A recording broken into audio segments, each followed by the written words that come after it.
হে everyone, সবাইকে স্বাগতম failure to fix চ্যানেলে। আজকে আমরা দেখব কিভাবে কম্পিউটারে নো ইন্টারনেট ইস্যু ফিক্স করা যায়। অনেক সময় ইন্টারনেট থাকে, ফোনে চলে, কিন্তু কম্পিউটারে কানেক্টেড থাকা সত্ত্বেও নো ইন্টারনেট ইস্যু আসে।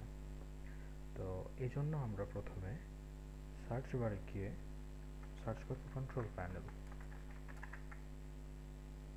এবং কন্ট্রোল প্যানেলের উপরে ক্লিক করব। এখানে যে ভিউ বাইয়ের উপরে আপনাদের ক্যাটাগরি অপশনটা সিলেক্ট থাকবে।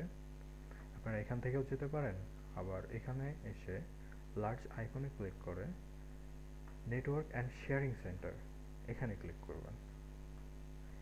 এরপরে বাঁদিকে উপরে দেখবেন চেঞ্জ অ্যাডাপ্টার সেটিং, এর উপরে ক্লিক করবেন।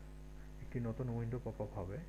এখানে আপনি যতগুলো অ্যাডাপ্টার অথবা ইথারনেট, আমি এখানে ইথারনেট ব্যবহার করছি কেবলের মাধ্যমে, সেজন্য আমার একটা দেখাচ্ছে। আপনি যদি এখানে ওয়াইফাই অ্যাডাপ্টার ব্যবহার করেন আপনার দুটো দেখাবে।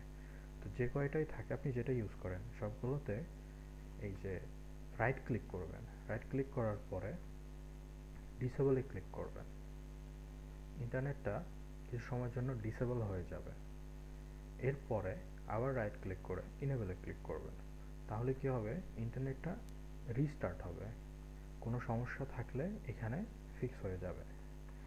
এরপরে কম্পিউটারটা রিস্টার্ট করে নেবেন, দেন দেখবেন আপনার প্রবলেমটা ঠিক হয়ে গিয়েছে।